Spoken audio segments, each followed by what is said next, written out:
เนื่องในโอกาสวันปีใหม่บรรดาผู้นำประเทศโดยเฉพาะประธานประเทศแห่งสาธารณรัฐประชาธิปไตยประชาชนลาวหรือว่าประธานประเทศแห่งประเทศลาวของพวกเราท่านทองรุนศรีสุฤทธิ์ก็ได้ออกมาเฮ็ดคลิปวิดีโอส่งคำอวยพรไซให้ชาวลาวที่อยู่ในประเทศและที่อยู่ต่างประเทศรวมถึงชาวต่างประเทศที่มาเคลื่อนไหวดำรงชีวิตเฮ็ดเวียกอยู่ในประเทศลาวของพวกเราให้มีแต่ความสุขความเจริญความก้าวหน้าซึ่งเป็นคำอวยพรที่เขาเอิ้นว่ามีมาทุกปีเมื่อมี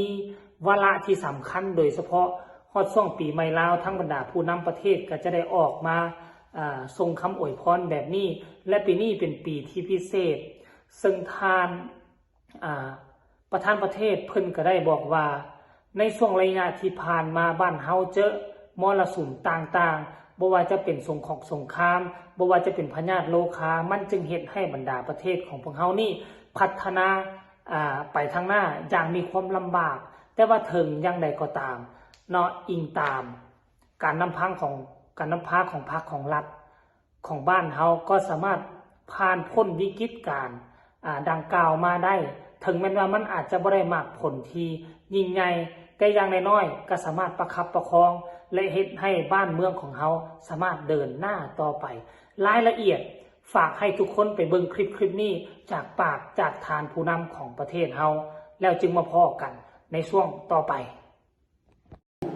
ที่ฮักแพงพี่น้องคนทราบเพื่อนมิตรสหายที่ฮักแพงทั้งหลายในโอกาสทรงท้ายปีเก่าปีมะโรงพ.ศ. 2567และตอนรับปีใหม่ปีมะเสงพ.ศ. 2568ที่กำลังหมุนเวียนมาถึงนี้ข้าพเจ้ามีความปิติยินดีเป็นอย่างยิ่งตั้งหน้าให้การนำของพรรครัฐและในนามส่วนตัวขอส่งความเยี่ยมยามทางข่าวอันอบอุ่นและคำอวยพรอันประเสริฐมายังพ่อแม่พี่น้องชาวลาวที่เคารพรักทุกทั่วหน้าในทั่วประเทศรวมทั้งชาวลาวที่กำลังดำรงชีวิตอยู่ต่างประเทศก็คือเพื่อนมิตรชาวต่างประเทศที่กำลังดำรงชีวิตและปฏิบัติเวียงงานอยู่สาธารณรัฐประชาธิปไตยประชาชนลาวทุกทั่วหน้ามาณโอกาสนี้พ่อแม่พี่น้องเพื่อนมิตรสหายที่ฮักแพงตลอดปีที่ผ่านมานั้นเป็นปีหนึ่งที่ประชาชนลาวทั้งชาติพวกเฮาได้ทุ่มเทแห่งกายและแห่งใจสติปัญญาสามัคคีเป็นจิตหนึ่งใจเดียวร่วมกับพรรครัฐทุกขันพร้อมกันบุกบืนปฏิบัติบรรดาแนวทางนโยบายของพรรคแผนพัฒนาเศรษฐกิจสังคมของรัฐว่างออก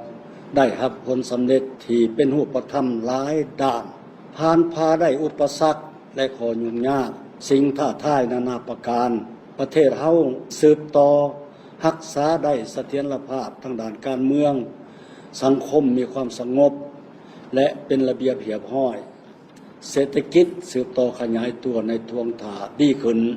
ชีวิตการเป็นอยู่ของประชาชนได้รับการปรับปรุงอิทธิพลบทบาทของสปป.ลาวต่อสากลได้สืบต่อรับการเสริฐสู้สูงเด่นขึ้น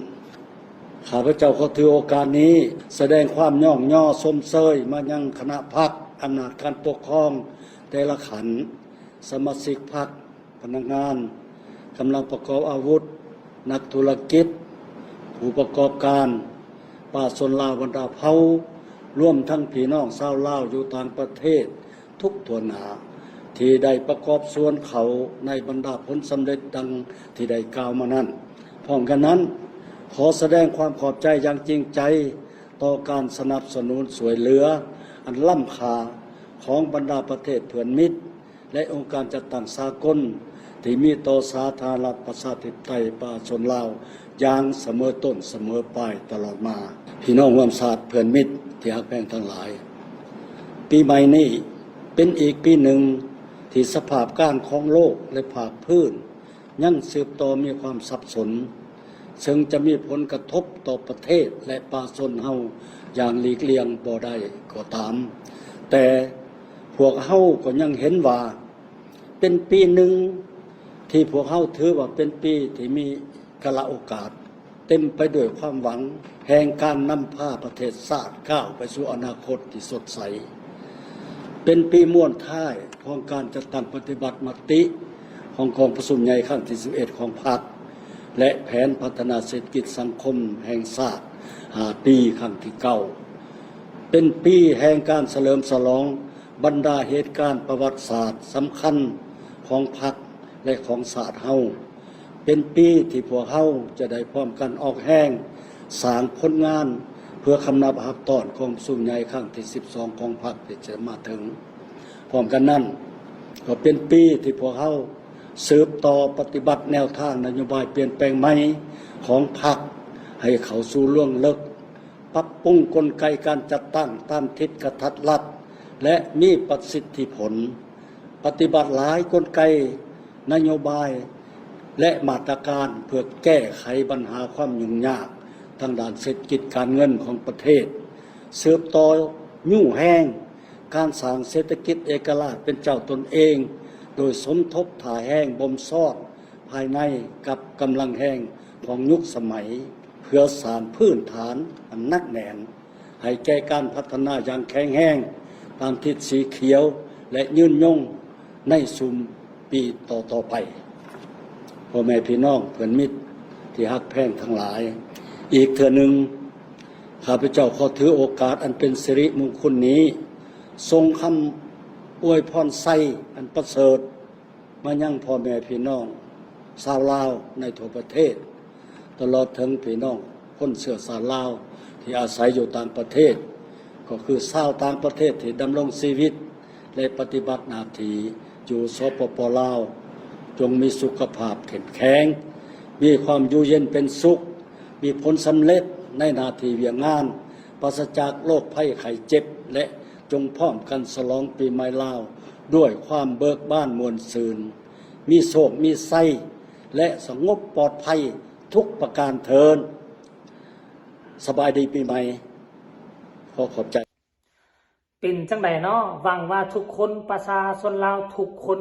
อยู่ในประเทศลาวและอยู่นอกประเทศท่านผู้ชมได้เห็นคลิปนี้จากปากของทานผู้นำแล้วเพิ่นว่าจังใดทุกคนก็น่าจะได้ฟังและน่าจะ